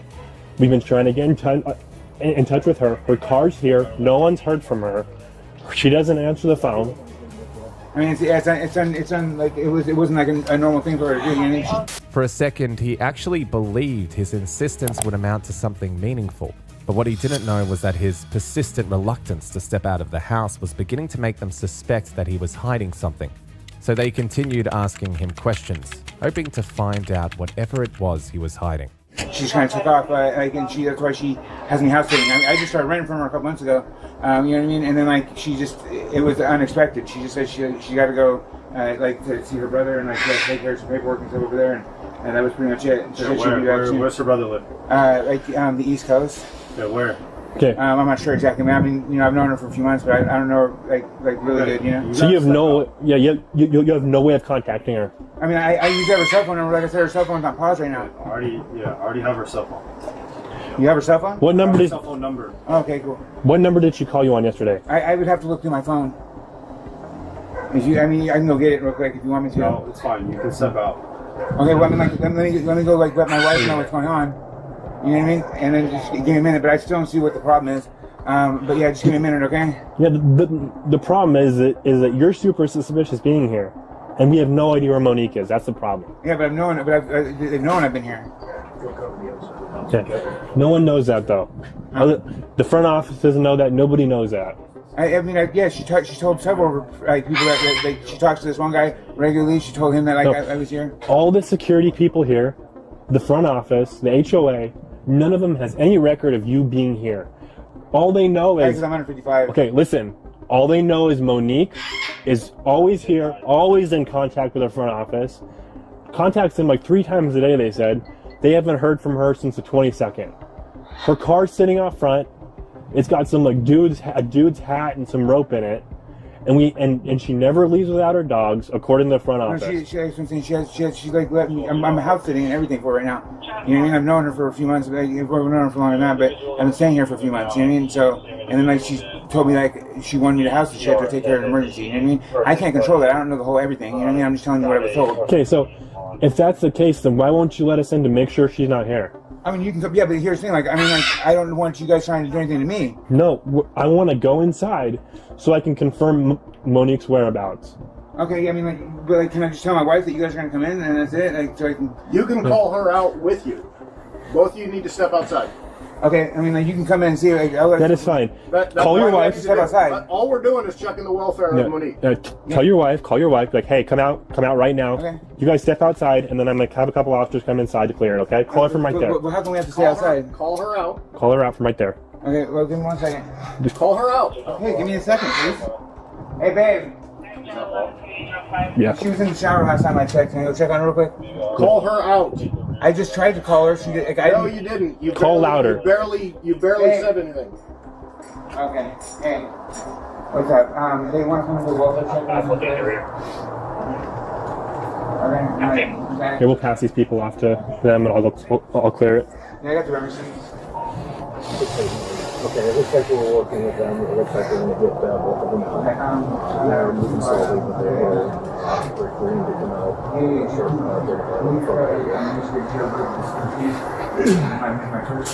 Jennings, where you at? I see you. Yeah, I'm gonna toss him. I'm gonna tell him to go. We're do a welfare check. Like, what's the whole thing? Like, I'm gonna let you guys in. Like, you know, because do I need to call my lawyer? Like, and have well, once again, all we care about is the safety and well-being of Monique. Yeah. So I'm gonna have you guys step out and have you guys wait out front while we clear the residence to make sure no one. Make sure inside the residence. We rent here. Huh? We rent here, so we want to make sure we can like stay inside the residence. I mean, like. We're not gonna lock you out. That's not our goal here. Once again, our only goal is to make sure Monique's okay. That's fine. Can I start like come with me and do a walkthrough? Huh? No, I'm not gonna have you walk with me. You know, I don't have to walk with you. You're more than welcome to. I don't want to leave the residence because your one officer made me nervous. Okay, that's not our intention here. Okay, our intention is to conduct an investigation to find Monique.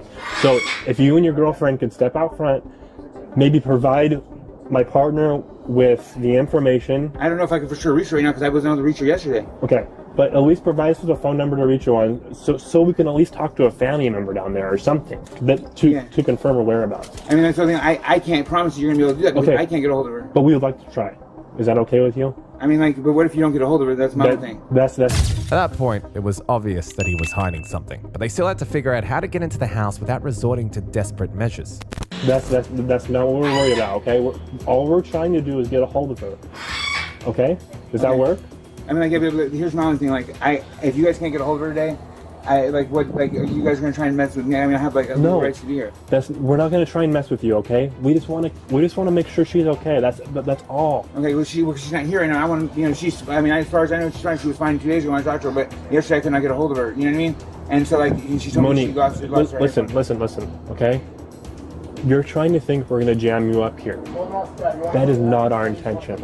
Our only intention is to confirm her whereabouts. If we cannot confirm them, and I confirm that she's not here, I'll leave you guys alone. But can you guys please step outside so I can go through the residence and make sure she's not here?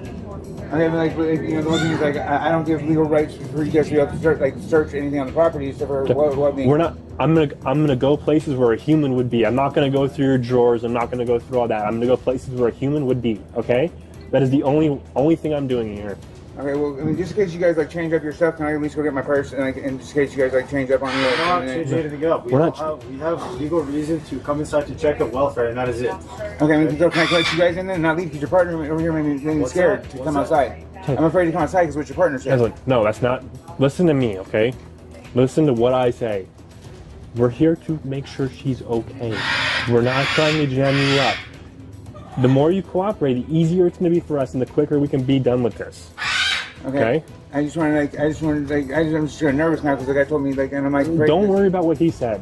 Can you please step outside? We're not going to put you in handcuffs. We're just going to have you sit out here and try and give us some information so we can get a better understanding of where Monique is and why she's all of a sudden gone missing. Okay. Okay. Well, that's fine. It's just I'm just nervous because I understand you're nervous, but can you please open the door? I'm you guys. I just don't know what to do right now because Open the door, please. Okay, so can we stay in the residence? No, just stand right here. Just stand right here on the balcony, okay? Well, if I come outside, then you guys have the legal right to mess. No, we don't. We don't. There still is no legal right.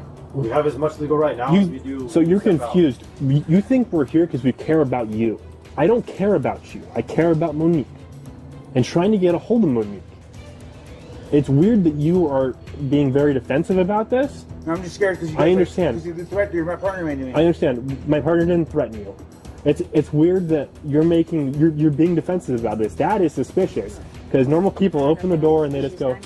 Grab your dog. Okay. Grab your dog. Okay. Well, she doesn't have a leash on right now. What do I do? Okay. Well, secure her in some way. Okay. We're not gonna have your dog come and attack us. Yeah. So can I get? What do you get a leash for? Grab whatever you can. And bring them outside. That's it. Okay, can I grab Zen and Tanya too? Whatever. Because we have the two chihuahuas in here too. So yeah, get your dogs and secure them and bring them outside. Okay. Give me 1 second.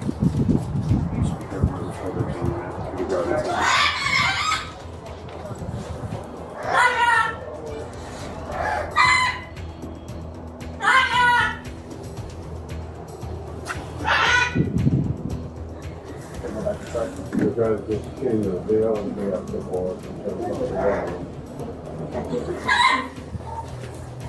Hold on.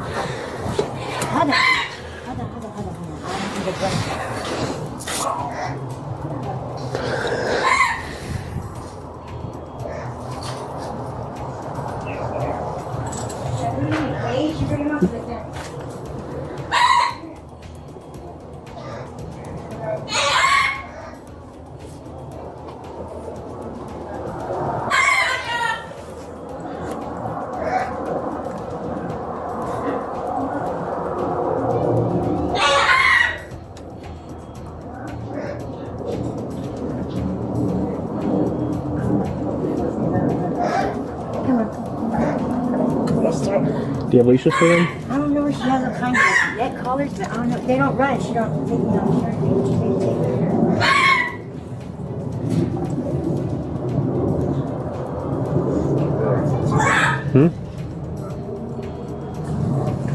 While they patiently waited for the door to be opened, the couple seemed more concerned with their pets. An obvious act to stall the situation and conceal the secrets they were trying so hard to keep. But deep down, they knew it was only a matter of time before the cops discovered what they had up their sleeves. They're in a room? No, they're in the cage. Cage, okay. Yes, they're in the cage. Okay, go my partner. Hello.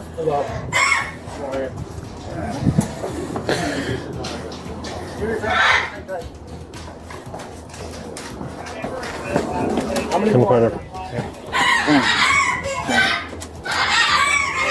Go over there.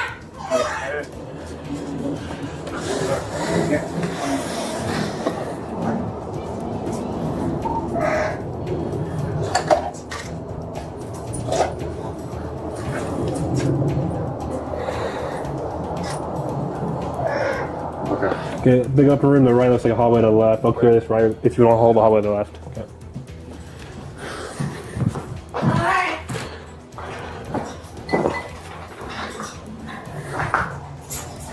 Okay. They continued searching the house, and when they least expected it, they stumbled upon something. But just before they could satisfy their curiosity, they were faced with another problem. What is this? The freezer? Yep.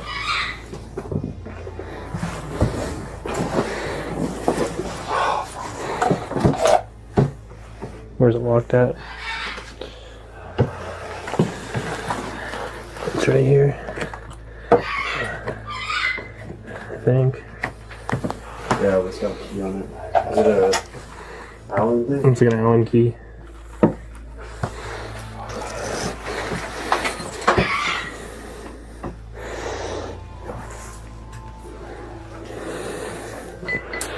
Dude. If there's a body in here, dude. I swear to God.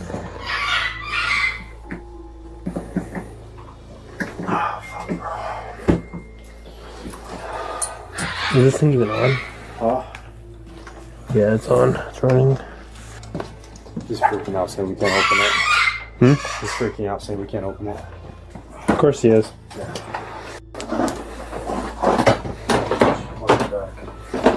Jake, oh yeah, you covered it back. I swear to God. I can smell it already.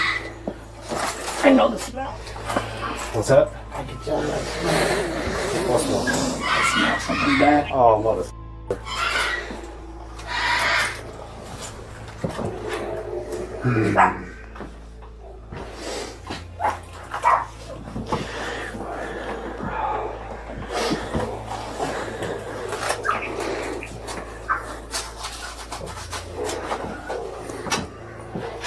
I swear to God, bro. My heart's racing right now. Mine too. I don't want to see it. Oh, still.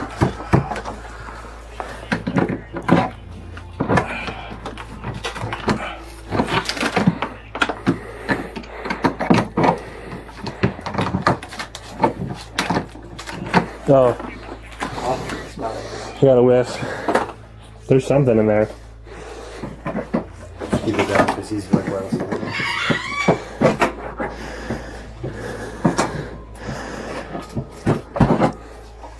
They were both charged with taking the life of an individual.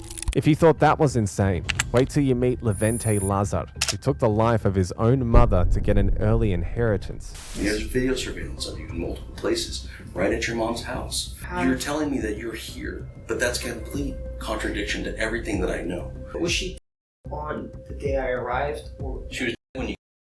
On October the 25th, 2018, police dispatch received a series of calls regarding a welfare check at the 200 block of South 9th Street in Grover Beach. Officer Cook from California Men's Colony initially called to inform dispatch that 2 officers would be conducting a welfare check at the location. This seemingly routine call would soon unravel into a tragic and perplexing case. As the situation developed, Officer Cook called back with growing concern. The subject of the welfare check, a registered nurse, had failed to show up for work that morning. Her vehicle was at the residence, but she wasn't responding to knocks at the door. A neighbor's description of her daily routine suggested something was amiss. This escalating concern set the stage for what officers would soon discover. Upon arrival, police made a grim discovery. Inside the home, they found the body of Athena Valentini, a local prison nurse and Hungarian immigrant. The scene was unsettling, to say the least, with significant bloodshed, severe injuries to her throat and upper body, as well as signs of forceful struggle. What initially began as a welfare check had now become a investigation.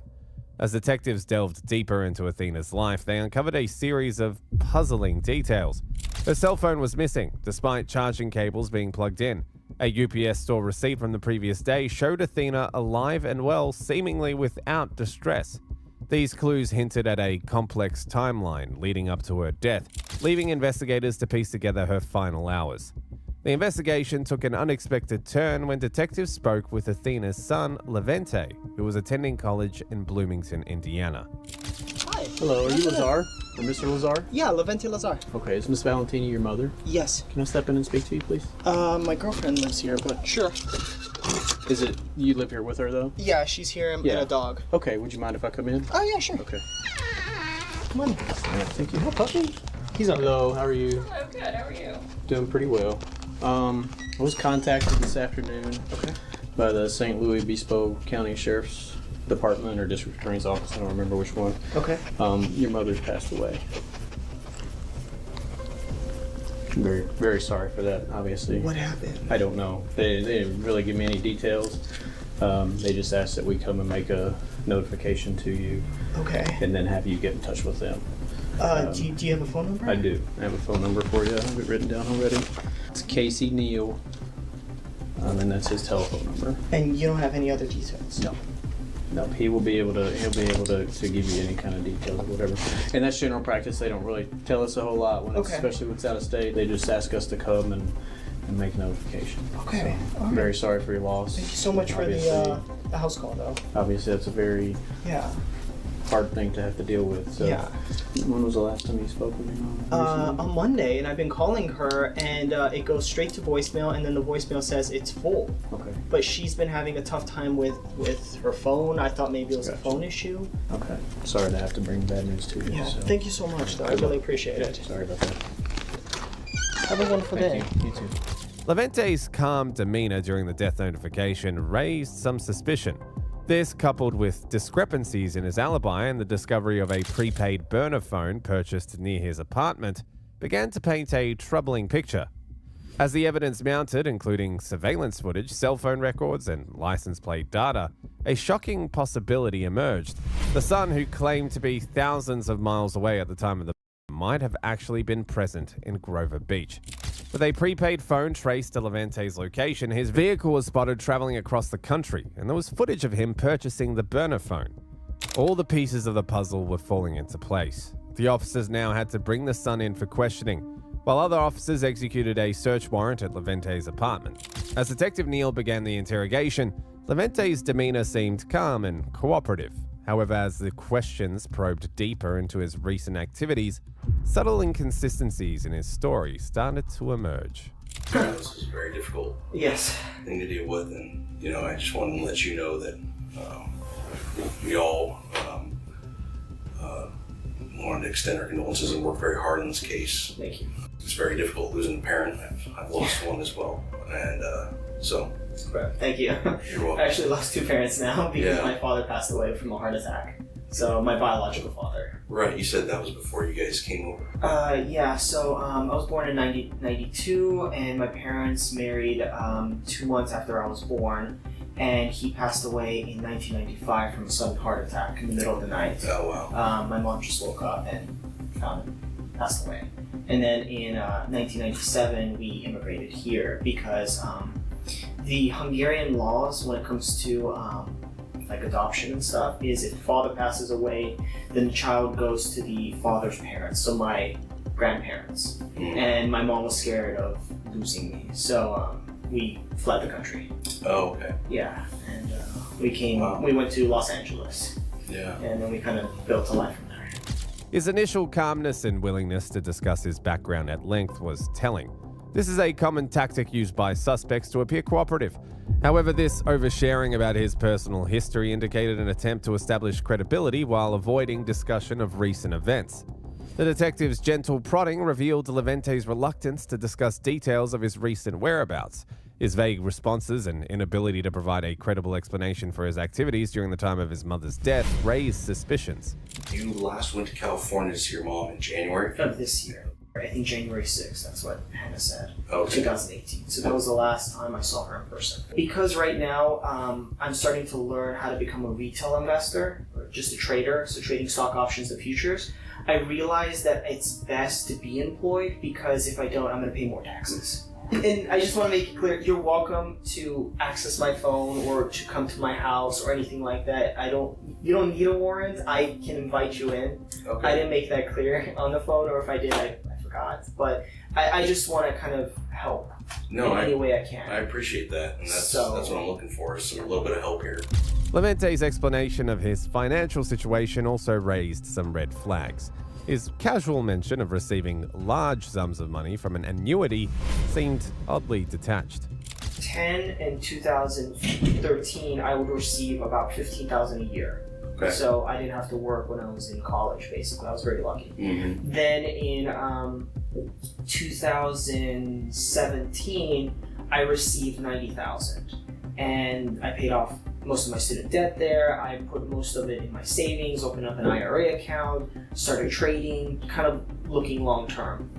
And then I have another one final payment of $200,000, not exactly $200,000, it's $200,000 and change, in 2022 when I'm 30. Not when I'm 30, but July 5th, 2022, so after my birthday. I think very much into the future. I have a 3, 5, 7, and 10-year plan. And it's not really something that I execute, you know, like bullet point down, but it's just a general idea. It's like a direction. So another thing, so you told me you and your mom have identical cars? Correct. Okay. The vehicle's just around here. Oh, your vehicle? My vehicle, okay. Yes. So it's a white Jeep Patriot? Correct. Okay. 2013, I think. Your mom's dog, that initially was your dog, right? Initially, yes. Athena? So, sophomore year of high school, it's 2007, I mentioned that I never had a dog. And all my friends, to my mom, and all my friends had dogs and cats and stuff like that, but we've never had an animal. So I mentioned it, and she went to a pound in Agora Hills, and she just found a little beagle and she brought it home. And then she was my dog until about 2010 when I moved out. Okay. So I never took Athena. She came to Berkeley with me for maybe like a week, but she's never lived with me long term. Once you went to school? Yeah, and then my mom took care of her since 2010. Levente's nonchalant discussion of significant financial windfalls indicates either a privileged background or an attempt to portray financial stability. This is relevant as financial motives will later be suspected in the crime. As the detective delved deeper into Levente's alibi, inconsistencies began to surface regarding his recent travels. So you talked to her on Monday, right? Yes. And then you went to Indianapolis on Tuesday. It was the 23rd. Correct. Okay, so then Wednesday is when I believe she was. Okay, and she texted me. And she texted you on Thursday, on the 25th. Yes. At 9 p.m. Okay. And then you've been in Bloomington since then? Yeah, or just like a nearby area. So one Monday, the day I spoke to her, I've been in like 100-mile range. Of your house? Yeah, of Bloomington. Okay. Okay, well that's kind of what I need a little bit of help with, is because, and you've had your phone with you that whole time? Yeah. Okay. I was able to get records for all your recent people that have called your mom. Okay. And so your number was one of them on the 22nd. Yeah. So they came back with those records when I asked from AT&T. Okay. And so they showed your phone going to Springfield, Missouri on the 23rd, I believe. 22nd, 23rd. Can you help me explain that? Not Missouri. I went to Mount Vernon in Missouri. But that was, I'm sorry, in Illinois. I thought that was Illinois, Yeah, but that's as far as I went. The detective's careful questioning about Levente's whereabouts reveals a common investigative technique of allowing the suspect to commit to a story before presenting contradictory evidence. Levente's explanation for his trip to Missouri raised suspicions, as he claimed to have driven across multiple states for a seemingly trivial reason. The earliest time I was in Missouri was in June. Okay. Of this year. Okay. Yeah. And that's the only phone you have? That's the only phone I had. I had this in January of last year. Huh. No, It's just strange. I mean, so basically when our phones travel, they talk to cell phone towers? Correct. Right. So you're a smart guy. You probably know better than me. The implausibility of Levente's stated reason for traveling to Missouri is a red flag. Such extreme explanations often indicate an attempt to cover up more sinister motives. The detective began to confront Levente with cell phone data that contradicted his story completely. Every time they connect to a tower, yeah, it shows the tower's location. Yeah. Your phone has to be within close proximity of those towers. Right. So the fact that your phone shows going from your house basically to the Springfield, Missouri. I understand. I understand. On the 22nd, 23rd. Yeah. Okay. I was not in Missouri this month. Last month. June was the last month I was in Missouri. Huh. Late June. And the other curious thing is, so on the 25th, your phone is showing up in Texas. And it tracks all the way back to your house from Texas. Texas. Last time I was in Texas was when I moved out there. Oh. That was 2015 because I drove here. Okay. Yeah. When I looked at your phone records, what I did was I looked at the other callers that called your mom, okay? And I found another Cincinnati, Ohio number that looks like it was traveling with your phone to your mom's house. And I don't have another phone either. yeah, well, so when I looked at that and I put the two records together, Oh, I understand. I have a map from your house to your Texas. mom's house. Oh, to my mom's house. Correct. Okay. With those two phones, it maps directly from your house on the 22nd to your mom's house on the 24th. I can promise you, I was not. Okay. I was not in California listen to except me. January. Listen to me for a sec here. So Sure. when I looked at that, Yes. I checked. There's other systems that we can check that they have what's called a license plate reader. Okay. Okay. And when a license plate gets scanned on that as you're driving down the road, it takes a picture of your car. Okay. And the picture it took in Texas and in Arizona and in California is a picture of your car. This year. All right, except in January. Okay. Listen to me, Levente. I'm listening. Okay. All those records clearly show it was your Jeep. Okay. There's video surveillance cameras on your mom's apartment. Did you know that? I did not. The video surveillance cameras show you going into your mom's apartment when she was. The introduction of cell phone tower data is a crucial moment. This type of evidence is difficult for suspects to just explain away, often leading to changes in their story. His reaction to the revelation about his phone's location data was telling. The conversation shifted to Levente's financial situation, revealing potential motives. Let me show you a couple things here. Okay, just so you know. Okay, here's her trust, right? Okay. And this goes in to explain that you are her sole heir, so you do get all her property. But I didn't even know about this. I mean, I knew she wrote one up, or she talked to attorneys, but I didn't know about this. Okay. Let me show you a few things here. Okay. So we can get past that part, because it's more about why, okay? It's not about what. Okay. Okay. I don't understand what you're saying. This is your house right here where this is. Yes. This is your mom's house. Yes. Okay. You understand that pictures caught you along the route. That's your Jeep, correct? Yes. Okay. So what you're telling me about being in Indiana and never leaving and not seeing your mom in January of this year No, I saw her in is January. clearly, well, you were at her house on the 24th of October. I was not in her house.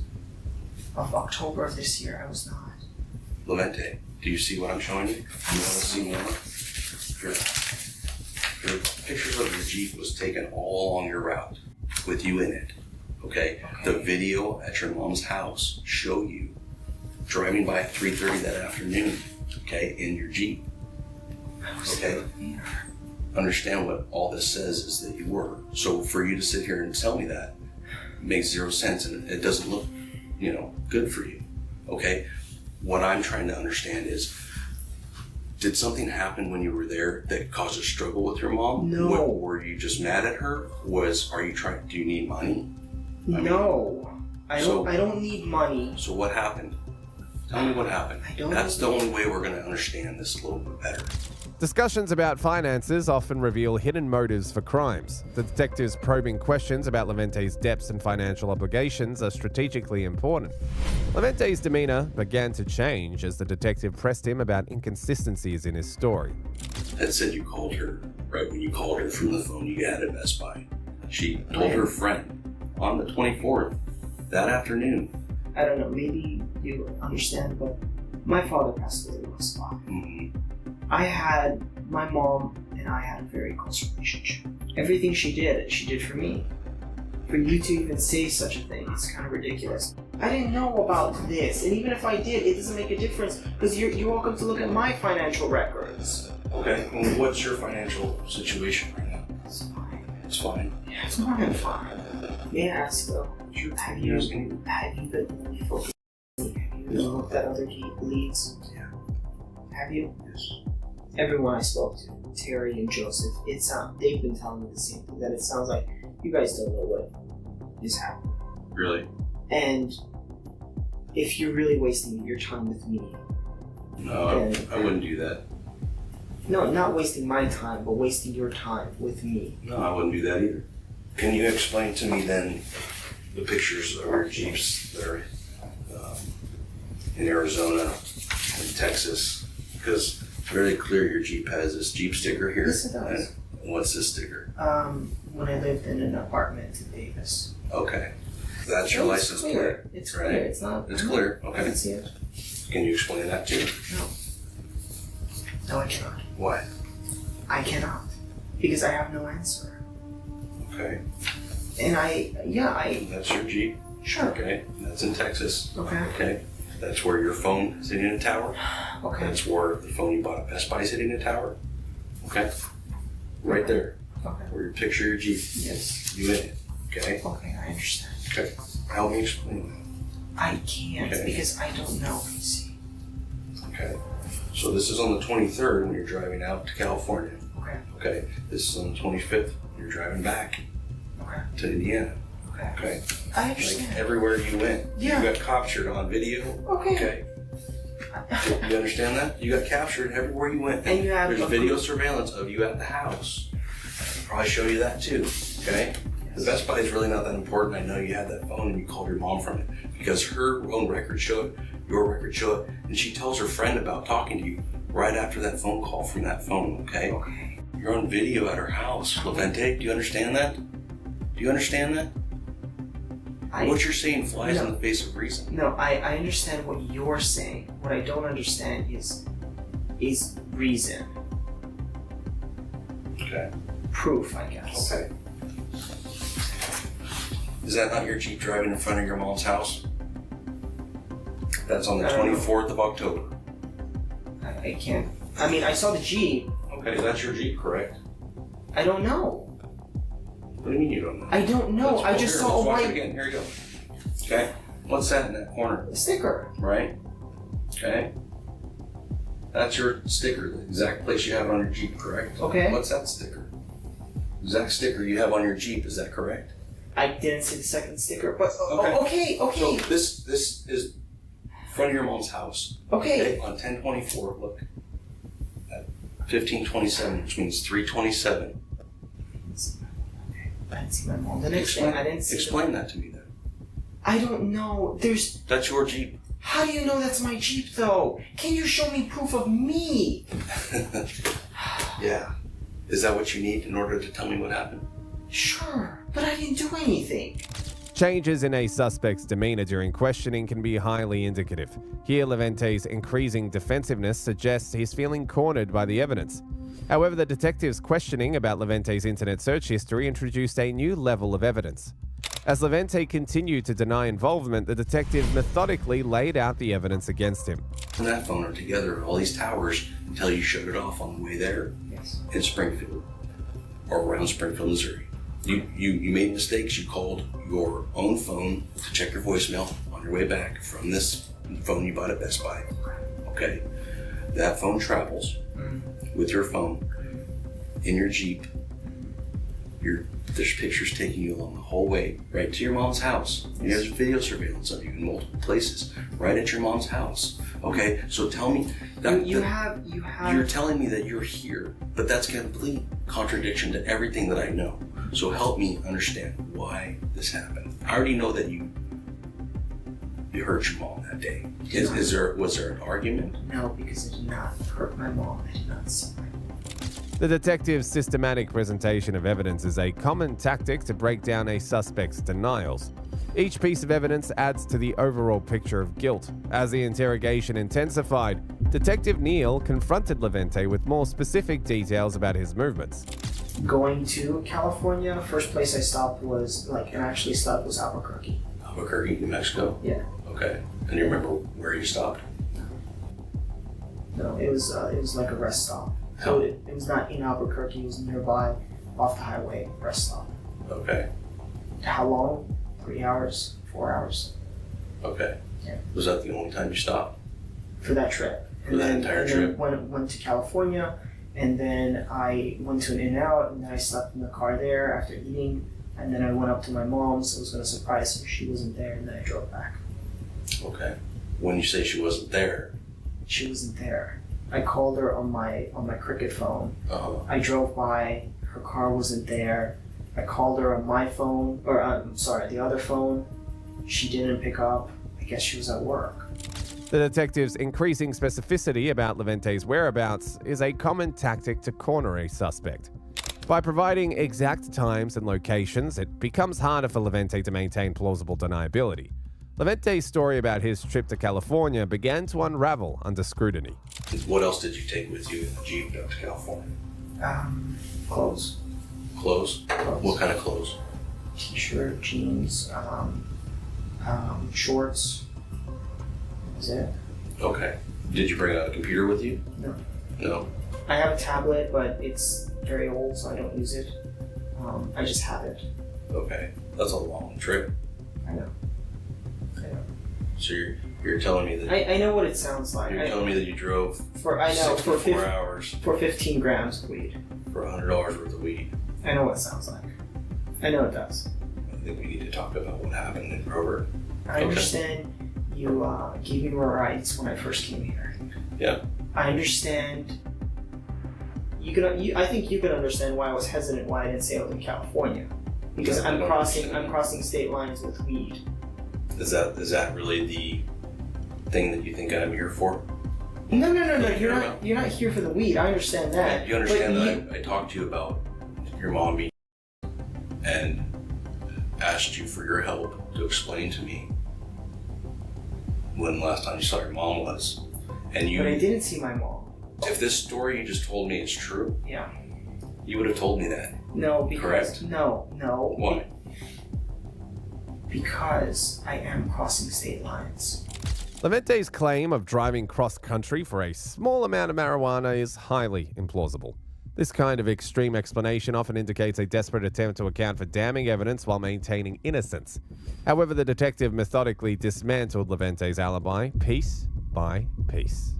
All these are the same clothes you went there when you... Yes. No, I didn't see my mom. No. These are the clothes that I wore to California. I didn't see my mom that day. What happened when you went to her house later that day?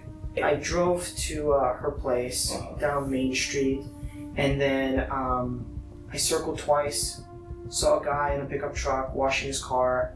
He lives there, I'm assuming. Then I went back to the Main Street, and then you know how at the end of the Main Street it goes to the beach? Mm-hmm. Sat there for a little bit, called her. She didn't pick up, called her a couple of times. She said she was running errands. She eventually picked up. Mm-hmm. She said she was going to be home later that evening. And then I drove home. I literally drove home. Okay. And you know your phone goes back to her, that area by her house. You know your phone doesn't leave then, right? Okay. Yeah, because I was on the phone. I called her. And I talked to her. Yeah. Yeah. I understand that. And you went back to her house. No, I didn't. No, I literally left. After I spoke to her, I drove away from Grover Beach, that is. Oh, yeah, after... No. Do you think Hannah knows? She knows about my mom. She doesn't know about the marijuana or the California trip. Okay, what do you think she's going to think about that? As obvious, people are going to start making assumptions. By going through Levente's timeline, the detective was forcing him to commit to specific details. This makes it easier to catch inconsistencies and lies later in the interrogation. As the evidence mounted, Levente's demeanor began to shift. Are you a cold-blooded or did something else happen in the house? I never. What else happened in the house then? I never saw. No, we're past that, Levente. Are we? All right, we are. How are we past that? We're way past that. Prove it. I'm telling you, I've already proved it, okay, that you did this. Okay? No, you haven't. Okay. To me, Levente, you need to be able to explain this. Because no one else is going to understand. You're the only one who can give us that part. Look, Casey, I told you, there's no reason for me to hurt my mom. Okay? You want to brand me as a cold-blooded? I don't want to brand you as or the jury? Fine. But we'll see. But you don't have the evidence. Did something else happen there? No, because I didn't see my mom. Levente's increasing desperation to explain away the evidence suggests his realizing the weakness of his position. His calm demeanor from early in the interrogation is starting to crack, even as the evidence became overwhelming. Levente maintained his innocence, challenging the detective to show him proof.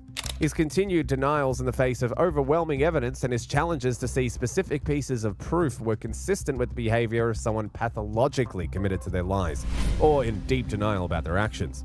He was immediately arrested on charges after the interrogation. During a thorough search of his apartment, detectives seized numerous electronic devices, including his iPad.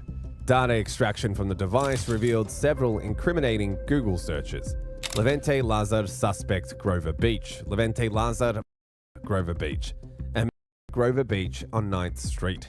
Notably, this iPad, being a Wi-Fi only device, required a wireless connection to access the internet. On the morning of October the 25th, Levente's iPad connected to the free Wi-Fi at a McDonald's in Winslow, Arizona from 11 a.m. to 11:10 a.m. Crucially, his mother's body wasn't discovered until 11:50 a.m. that same day, meaning Levente's searches about a on 9th Street in Grover Beach predated the discovery of Athena's body. Surveillance footage from McDonald's also captured Levente's Jeep, further solidifying Detective Neal's conviction of Levente's guilt. Deputy District Attorney Lindsay Ebner dug into Levente's finances, uncovering a contrast to his claims of financial stability. Despite receiving a $130,000 annuity from his mother's deceased boyfriend, Levente's financial situation was dire, to say the least. He had lost over $49,000 in the stock market, owed nearly $70,000 in student loans, and approximately $112,000 to the IRS. Lindsay concluded that Levente was rapidly approaching insolvency. 1 year after Athena's death, the jury found Levente Lazar guilty of first-degree murder of his mother with a sharp object. The judge handed down a life sentence without the possibility of parole.